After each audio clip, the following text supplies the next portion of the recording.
Hey guys, this is Warhawk Beyond 2040 and welcome to another edition of the Supergirl Season 5 review series, and today I'm going to be talking about episode 13, It's a Super Life, and this episode is very special for one main reason. It marks the show's 100th episode, which in my opinion is a very impressive accomplishment, and it's very rare for a superhero live action TV show to get to 100 episodes. Only a small handful of shows in that genre got to 100 episodes. Arrow, The Flash, and Smallville. But Smallville went even further than that, because not only did they get to 100 episodes, they actually went to 200 episodes. So Smallville holds the record for probably the most episodes of any superhero live action show. So for Supergirl to get to 100 is very, very impressive. Now, this episode was really good. I really enjoyed this episode a lot. There wasn't really a big threat. There wasn't a main villain or a big twist or some big reveal. This episode was more or less like a retrospective of all of the show's seasons so far. So it's kind of like a love letter to the fans. And it's really interesting to see how far Supergirl has come from season 1 to season 5. And it's changed a lot. And in my opinion, it's changed for the better. I remember when Supergirl came out back in 2015. I remember when it came out for its first season. I was very skeptical about it.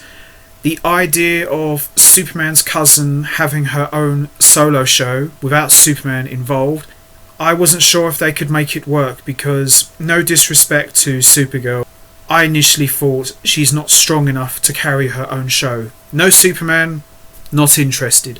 That was how my attitude was initially.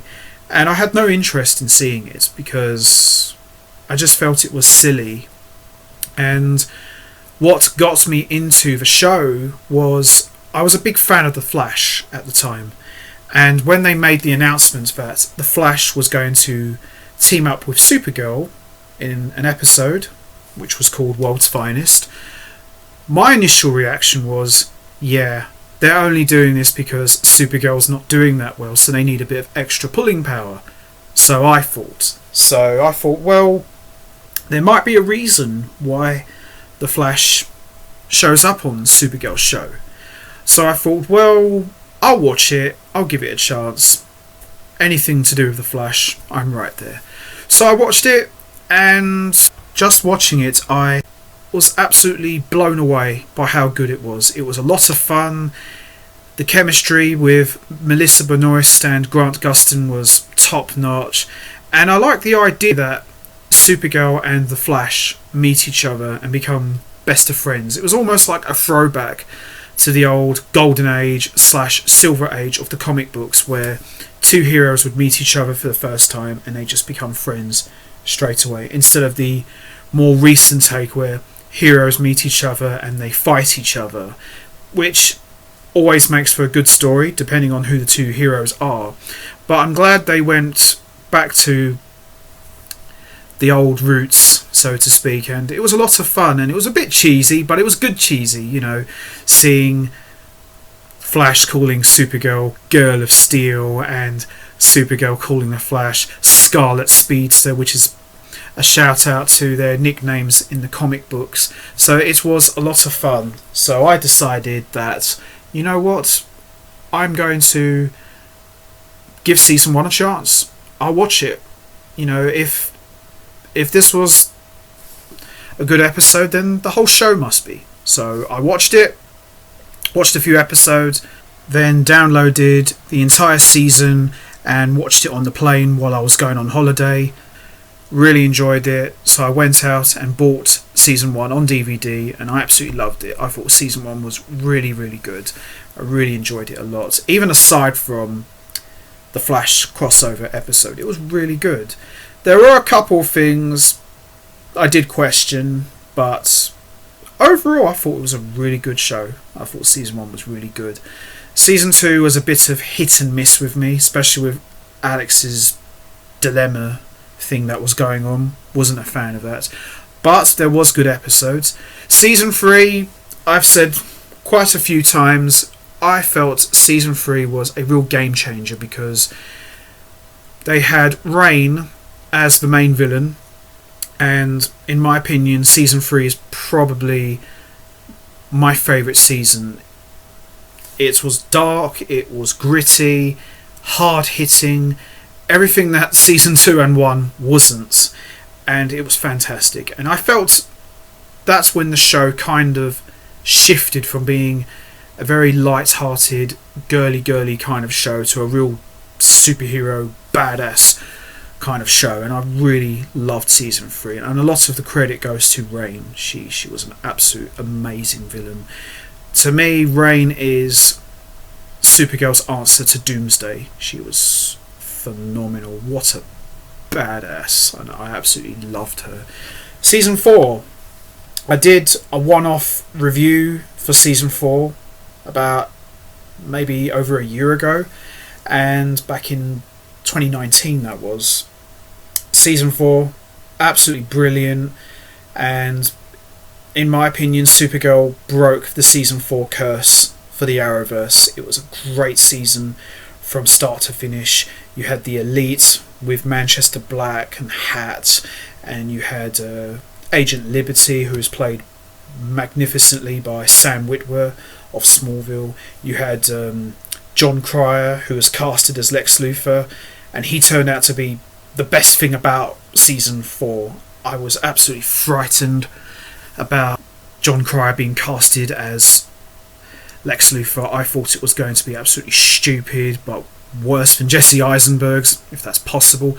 But he turned out to be a real breath of fresh air, and even though he was only in 3 episodes, he was just brilliant. He was absolutely amazing. And the way season 4 balanced all the villains, because, you know, some films, even TV shows, have been accused of cramming too many villains and it gets overcrowded.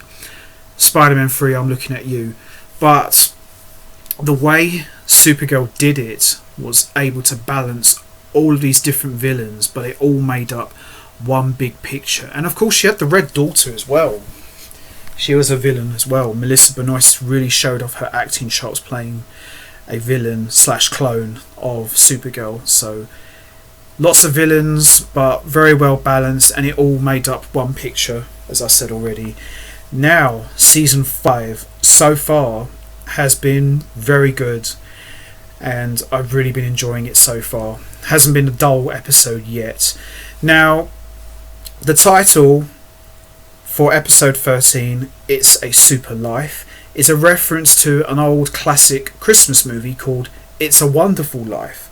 Now, this episode more or less shows you how much the show has grown, but also more about Supergirl's character development. This was more heavy character driven, and you know, we've seen Kara wrestle with all the choices she's made for the last season and a half now. Oh, if only have I done this, I wish I could have told Lena this. And who better to take Supergirl on that journey than the annoying imp from the 5th dimension, Mr. Mxyzptlk.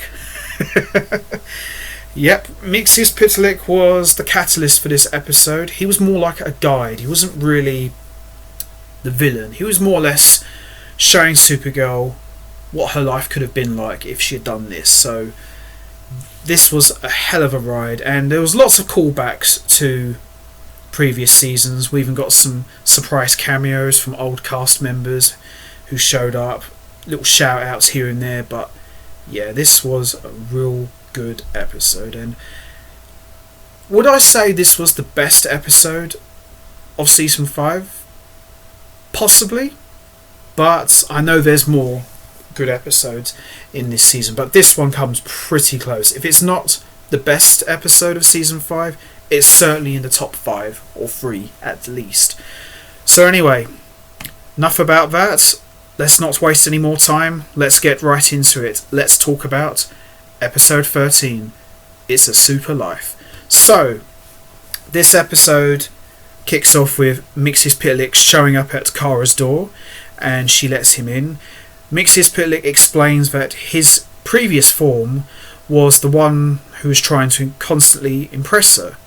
It now turns out that this is the real Mxyzptlk, not one who uses his powers to cause trouble and mischief, but who uses his powers for good. He also explains that he can only use his powers to help those who he wronged, and he explains that Kara Danvers is the last one. Mxyzptlk offers her a do-over with the Lena situation to show her what the world would be like if she controls the narrative for herself. Kara initially sends him away, and J'onn J'onzz shows up for dinner. Kara seriously considers Mxyzptlk's offer, and despite Alex and J'onn J'onzz's concerns, she summons Mxyzptlk back. After sending Alex and J'onn to their happy place, as he calls it, Mxyzptlk explains the rules and they begin their journey. They revisit the past, and we end up going back to season 4 in Lena's office where Mercy Graves attacked her. Kara goes into that moment and reveals herself to Lena. Despite a heartfelt approach, Lena leaves and goes to tell Sam. Lena hasn't taken the news well, concerned that Kara really believes her to be the villain. The fallout from that is, despite Lena wanting to save Kara from the kryptonite poisoned atmosphere, courtesy of Agent Liberty, she can't make it back from Metropolis to save her, and Kara ends up dying. They also go back a bit further to the conversation when Kara first confronted Lena about kryptonite. Kara reveals her identity to Lena again and again, but in each scenario we see that Lena does not take the news well at all. She still feels betrayed, and Lena decides not to help the DEO. This time we get a cameo from Mon-El, played by Chris Wood, and Mon-El doesn't go to the future, so she goes to speak with him for his perspective. He gives her a pep talk about it all and gives her some hope. Lena shows up to save Sam, but Rain still survives and kills first Lena, then Mon-El before dying. Yes, even though this was only very brief, it was really good to see Rain back, and just an awesome reminder of why Rain was such a badass villain, and I would love to see her come back, even just for like a couple of episodes. I loved her so much. She was such a beast. Whew, and not bad looking either. So we go back even further to the very beginning of Lena and Kara's friendship. She drops in and reveals herself to Lena well before they even become the best friends that we would know them to become. Kara places her trust in Lena and they become partners. They apparently start to do a lot of good in the world, leading to a trial of Lillian Luthor, in which Lena refuses to reveal Kara's identity out of loyalty.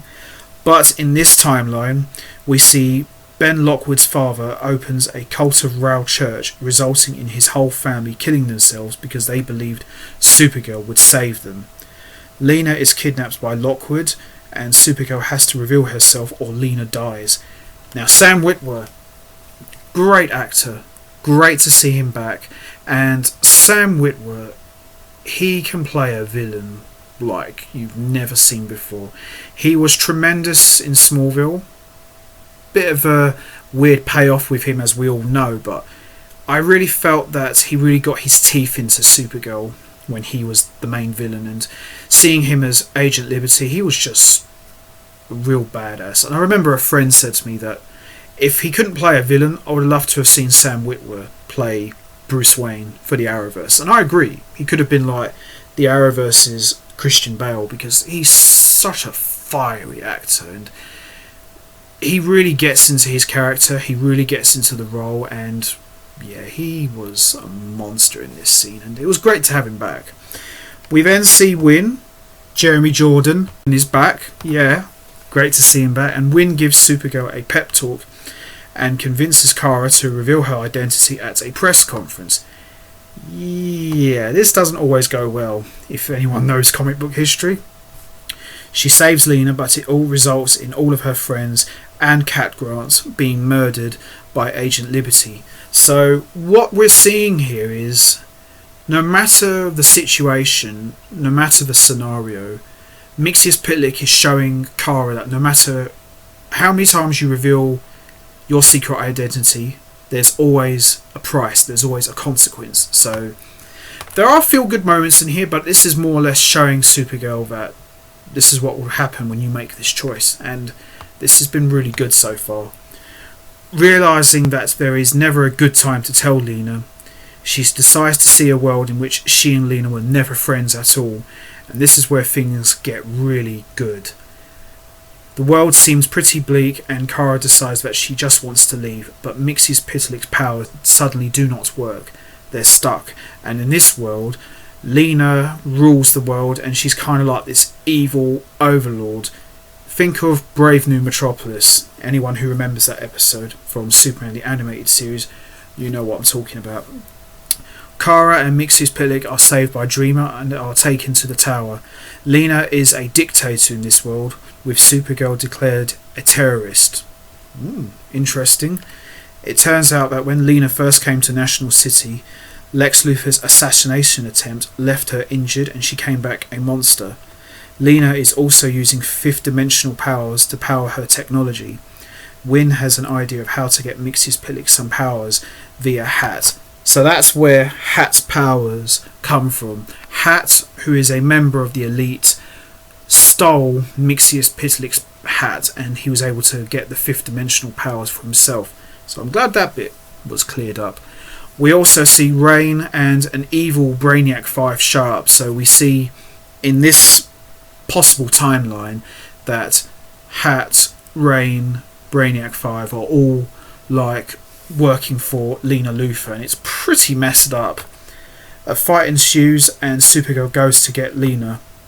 Lena confronts Supergirl for not being there when it mattered and hits her with a blast of kryptonite. Things are going terribly bad for the heroes, but Jean eliminates Rain, Dreamer subdues Brainy, Lena is about to kill Supergirl, but Mixius Pitlick gets the hat and gets them out of there in a nick of time. They are then taken back into the real world, where Kara realises that she has to live with the mistakes she's made in reality. There is no perfect time to fix things. Mixius Pitlick helped her realise that. She realises he was true to his word and tells him that she's proud of how much he's changed. Mixius Pitlick leaves, but there is one tape left behind, a reality in which Lena chooses to work with Lex Luthor, which is the current timeline. Supergirl goes and tells Lena that if she decides to forgive her, she will help her. But if she chooses to work with Lex, she will treat her just like any other villain. And she goes on to this awesome, badass line saying that, "I'm done trying to convince you to forgive me." And yeah, this was a great episode. And then the last scene we get is back at home. Kara has a real special moment with Alex and Jean, and grateful for them always being there for her from the very beginning. And there you have it. That wraps up one of the best episodes, if not the best episode, of Season 5. I have to say, this was a lot of fun. As I said at the beginning, could this be the best episode of Season 5? Possibly.